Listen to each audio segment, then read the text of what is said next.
juta kali ya. Itu Untuk buat perawatan. Tapi ternyata emang bukan itu alasannya.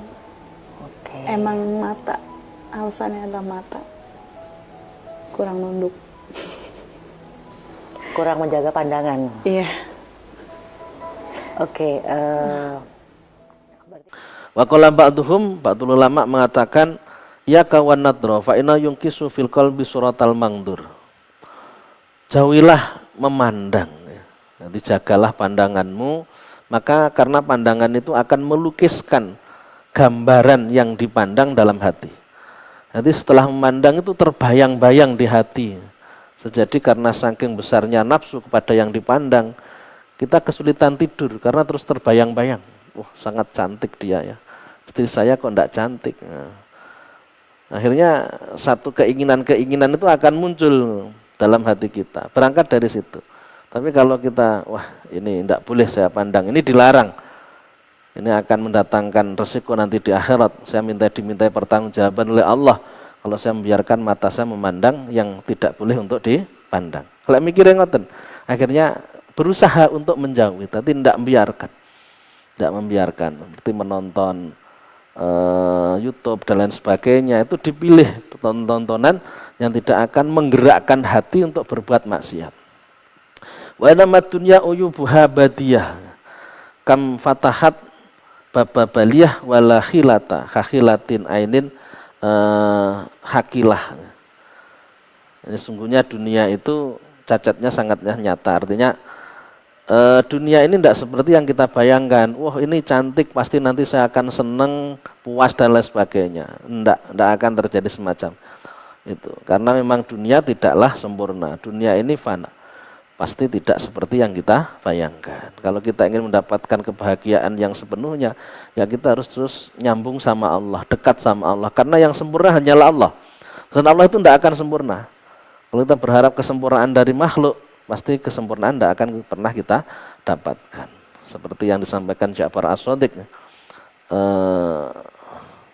man talaba malam yuhlak, barang siapa mencari yang tidak diciptakan, maka dia tidak akan mendapatkan. Apa yang tidak diciptakan? Ar-rohah fid dunya. Ar-rohah fid dunya, rasa enak, bahagia, puas di dunia itu tidak akan didapat. Karena dunia berbeda ketika berada di surga. Kalau di surga itu benar-benar memuaskan. Kalau di dunia tidak akan merasa puas.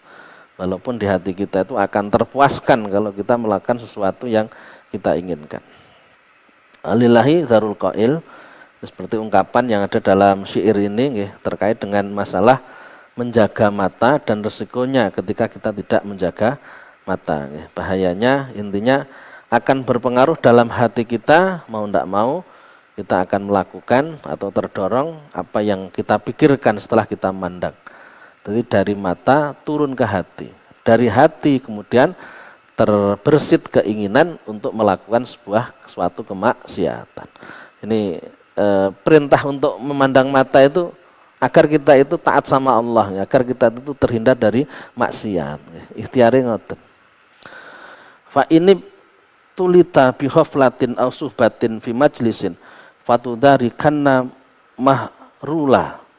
Jika engkau dicoba, diuji oleh Allah dengan haflah, artinya kok kembali berbuat maksiat, sudah bertobat, kemudian kita itu tidak bisa mempertahankan diri untuk tidak berbuat maksiat, entah apa penyebabnya, karena kita sebagai hamba yang lemah.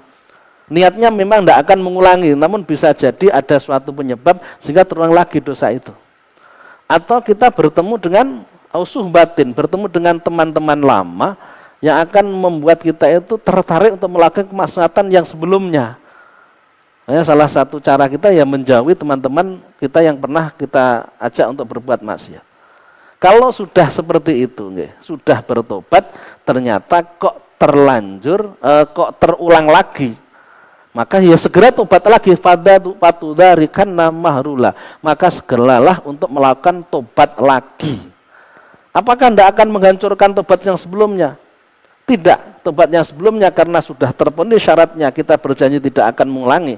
Walaupun dalam waktu berikutnya kita terulang lagi, tobat yang sebelumnya sudah diterima oleh Allah sehingga dosa kita diampuni. dosa yang setelah itu dosa yang lain, sehingga kita butuh tobat lagi. Kalau kita berpikirnya nanti saja kalau sudah tua, aku akumulasikan dosa-dosa saya tobati sekalian langsung tua.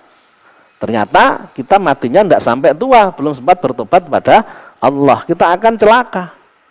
Walaupun nanti terang lagi urusan belakangan, yang penting sekarang saya bertobat, kalau sewaktu-waktu saya mati setelah bertobat belum mengulang lagi, saya selamat. Kalau ternyata saya diberi umur panjang oleh Allah sehingga mengulangi dosa lagi, ya saya segera bertobat lagi. Inilah yang disampaikan oleh Syekh Syaituddin Al-Malibari. Fa in tulita bi khaflatin aw suhbatin fi majlisin fatudarikanna mahrula. Yakni zakara taubatu miftaqut ta'ah wasul kharat, ketika tobat itu sebagai kunci ketaatan dan dasar daripada atau pondasi dari segala kebaikan. Wa kana 'alaika muhasabu nafsika al-muhasabah atama, dan kamu telah melakukan muhasabah, evaluasi diri dengan sempurna. Fa'inib tulita, sudah melakukan tobat dengan benar maksudnya. Kemudian kamu diuji, fa'inib tulita bihoflatin, manaat kaming dalik.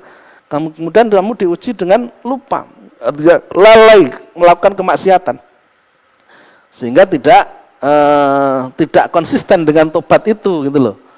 Atau bisuhbati jama'atin fi majlisin, atau ketemu sama golongan orang pada suatu tempat yang yamna'uka minhu, yang membuat kamu tidak bisa konsisten dengan tobat kamu, ya fayajibu 'alaika hina idzin an tudarika taksiroka, maka wajib bagi kamu pada saat itu segera memperbaiki kesalahan kamu bima dzukira, dengan tobat-tobat yang telah disebutkan.